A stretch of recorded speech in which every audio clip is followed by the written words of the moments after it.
जय हिंद दोस्तों, स्वागत है आपका इस वीडियो में। आज की वीडियो के माध्यम से हम पढ़ेंगे यूपी पुलिस जीके, जो कि आपके एग्जाम के पॉइंट ऑफ व्यू से बहुत ही महत्वपूर्ण होगी। यदि आपको हमारा वीडियो अच्छा लगे तो वीडियो को लाइक करना है, चैनल को सब्सक्राइब करना है, वीडियो को अपने दोस्तों तक शेयर करना है, ठीक है। तो आइए शुरुआत करते हैं अपने पहले प्रश्न से। हमारा पहला प्रश्न है, सरहुल पर्व का संबंध किस राज्य से है? तो इसका संबंध झारखंड से आपको याद रखना है।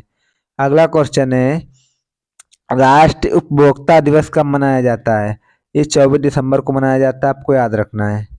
अगला क्वेश्चन है, नीली क्रांति का संबंध किससे है? तो नीली क्रांति का संबंध है मत्स्य पालन से, आपको याद रखना है। अगला क्वेश्चन है, नील दर्पण पुस्तक के लेखक कौन है? तो ये दीनबंधु हैं, आपको याद रखना, नील दर्पण पुस्तक के लेखक। अगला क्वेश्चन है, मेसोपोटामिया का नया नाम क्या है? तो इसका नया नाम है इराक, आपको याद रखना है। अगला क्वेश्चन है, सौर मंडल का सबसे ऊंचा पर्वत किस ग्रह पर है? तो ये आपका मंगल ग्रह पर है सबसे ऊंचा पर्वत, आपको याद रखना है। अगला क्वेश्चन है, राजस्थान का गांधी किसे कहा जाता है? तो हम गोकुल भाई भट्ट को राजस्थान का गांधी कहते हैं, आपको याद रखना है। अगला क्वेश्चन है, सर्वाधिक जनसंख्या घनत्व वाला द्वीप कौन सा है? तो ये आपका जावा द्वीप है, आपको याद रखना है। अगला क्वेश्चन है, वर्षा की बूंदें गोल क्यों होती हैं? ये पृष्ठ तनाव के कारण गोल होती हैं, आपको याद रखना है। अगला क्वेश्चन है, आधुनिक फ्रांस का जन्मदाता किसे माना जाता है? तो ये नेपोलियन को माना जाता है, आपको याद रखना है। अगला क्वेश्चन है, कौन सी नदी विषुवत रेखा को 2 बार काटती है? तो कांगो जो नदी है वो विषुवत रेखा को 2 बार काटती है, आपको याद रखना है। अगला क्वेश्चन है, कैलोरीमीटर से क्या नापा जाता है? तो इससे हम ऊष्मा की मात्रा को नापते हैं, आपको याद रखना है। अगला क्वेश्चन है, उत्तर प्रदेश के किस जिले में पुरुषों और महिलाओं का अनुपात सबसे अधिक है? तो जौनपुर जिले में पुरुषों और महिलाओं का अनुपात जो है वो सबसे अधिक है, आपको याद रखना है। अगला क्वेश्चन है, पुली कली भारत के किस राज्य की लोक नृत्य शैली है? ये केरल की लोक नृत्य शैली है, आपको याद रखना है। अगला क्वेश्चन है, एनीमोमीटर से किसका मापन किया जाता है? तो इससे पवन यानी हवा के वेग का मापन किया जाता है, आपको याद रखना है।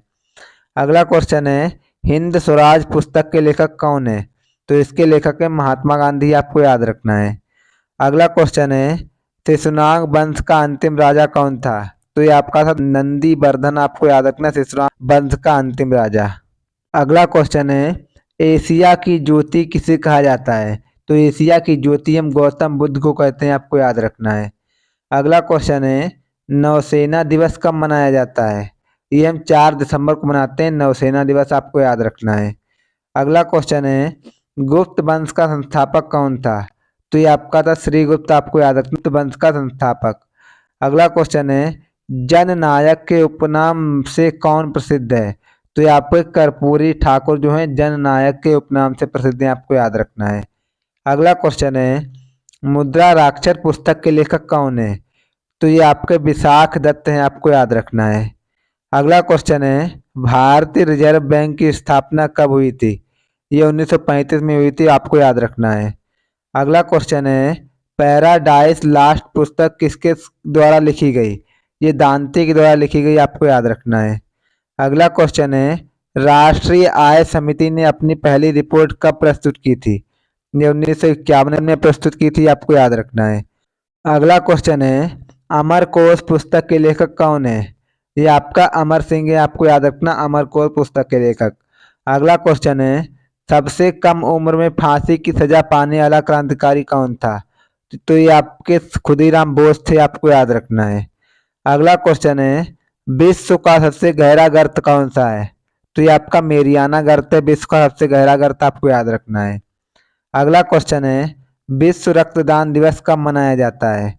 ये 15 जून को मनाते हैं विश्व रक्तदान दिवस, आपको याद रखना है। अगला क्वेश्चन है, रेडियो सक्रियता की खोज किस वैज्ञानिक ने की थी? ये की थी हेनरी बेकुरल ने, आपको याद रखना, रेडियो सक्रियता की खोज। अगला क्वेश्चन है, भारत ने किस देश से पंचवर्षीय योजना मॉडल उधार लिया? ये रूस से लिया था, आपको याद रखना है।